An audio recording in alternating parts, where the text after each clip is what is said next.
ఒక వ్యక్తి గురించి మాట్లాడుకోవాలి.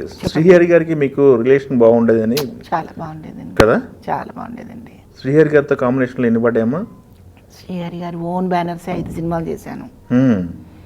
తర్వాత పరిటాల రవి గారి సినిమా ఉంది కదండి. అవును, శ్రీరాములయ్య. దాని తర్వాతే ఆయన హీరో అయ్యారు. శ్రీరాములయ్యకి మేము అనంతపురం వెళ్ళినప్పుడు ఇద్దరం ఒక్కటే కారులో వెళ్ళేవాళ్ళం. వాళ్ళ సుమోలు ఉన్నాయి కదా, 8వ 10వ రవి గారివి. ఒక వెహికల్ మాకే పెట్టేశారు. ఒకే హోటల్లో ఉన్నాము. ఒక 5 నిమిషాలు ముందుగా నాకంటే ముందే వచ్చి అమ్మ వచ్చేయండి కిందకని రిసెప్షన్ నుంచి ఫోన్ చేయించేసేవాడు. ఇద్దరం కలిసి వెళ్ళేవాళ్ళం కారులో. ఏంటో నాకు బ్యాక్ బోన్ లాగా ఉండేవాడు. నాకు ప్రతిరోజు ఎవరన్నా మీద పడుతుంటే ఆగండి అని ఒక సపోర్ట్ ఇచ్చేవారు. చాలా ప్రేమగా ఉండేవారు. అలాగే అమ్మాయి కూడా, శాంతి కూడా చాలా బాగా ఉండేది. అతను వెళ్ళిపోవడం కూడా నేను జీర్ణించుకోలేనండి నిజంగా. ఇవన్నీ కూడా సడన్ గా జరిగిన పరిణామాలు కదా. అమ్మో, అసలు నేను తల్లడిల్లిపోయానండి. ఇలా జరుగుతాయా, ఇలా ఉంటుందా అనుకుంటుంటాను నేను ఒక్కొక్కసారి. ఏంటో మరి అది దురదృష్టం. ఎలా మా పరిటాల రవి గారు సినిమా చేస్తున్నారు, ప్రొడ్యూసర్గా అంటే ఒక పొలిటీషియన్ సినిమా చేస్తున్నారంటే ఆర్టిస్టులు ఎలా ఉండేవాళ్ళు? ఆయనతో ఆయన సెట్కి వచ్చేవాళ్ళ? రవి గారు కనిపించారు అసలు? వచ్చేవారు, దగ్గర నుంచి చూసుకునేవాళ్ళు. మీకు ఇంకో విషయం తెలుసా అండి, శంకర్ గారు డైరెక్టర్. అవును, మరి శంకర్ గారికి గుర్తుందో లేదో నాకు తెలియదు, నాకైతే బాగా గుర్తుంది. చెప్పండి.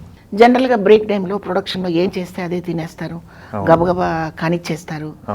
ఈ టైంలో మళ్ళీ షార్ట్ చేసుకోవాలి అనుకుంటారు కదా. ఆయన వాళ్ళ ఊర్లో వంటలు చేయించి ఫుల్గా అందరికీ భోజనాలు పెట్టేసి ఎవరన్నా నిద్రపోతుంటే స్వామి గారు, కెమెరామెన్ గారు, డిస్టర్బ్ చేయొద్దు, ఒక అరగంట ఆగి స్టార్ట్ చేయండి అని చెప్పేవారండి. నిజం అండి. పరిటాల రవి గారా భోజనం చేసి పడుకున్నా ఎవరన్నా నిద్రపోతుంటే కదిలివద్దు అనేవారు. మోహన్ బాబు గారే లేచి ముందు లేపండి అందరూ అంటుంటా, పోనివ్వండి అనేవారు ఆయన. నా కళ్ళతో నేను చూశాను.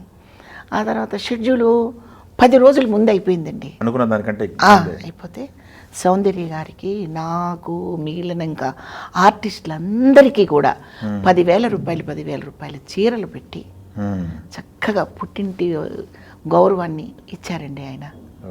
పసుపు కుంకాలు పెట్టి చక్కగా అంత ఆత్మీయంగా చూశారు. గ్రేట్ అండి. నాకు తెలిసి ఇది ఎవరికి తెలిసి ఉండదు, బయట ప్రపంచానికి తెలిసి ఉండదు అసలు. ఏమో తెలియదు, నాకు గుర్తుంది. నేను ఎక్కువసార్లు చెప్పలేదు ఈ విషయాన్ని, ఇప్పుడు గుర్తుకొచ్చారు అనుకోకుండా. అసలు ఆయన పొలిటికల్గా ఎలా ఉండేవారో ఏమో నాకు తెలీదు, వ్యక్తిగా నేను చూశాను. చాలా మంచి వ్యక్తి. జరిగిన విషయాలు మనకు తెలిసిందే.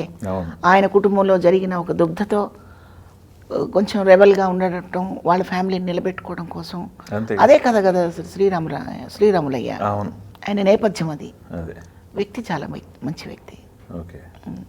మమ్మల్ని అందరినీ బాగా చూసుకున్నారు. తర్వాత మీకు ఇంకొక విషయం, మరి మీకు గుర్తు ఉండకపోవడం ఏంటండి, మీకే తెలుసు ఆ విషయం. నాయుడు గారి స్టూడియోలో బ్లాస్టింగ్ జరిగింది కదా, సినిమా ఓపెనింగ్ అప్పుడు. ఎవరికి వాళ్ళం పారిపోయాం. పారిపోయాం.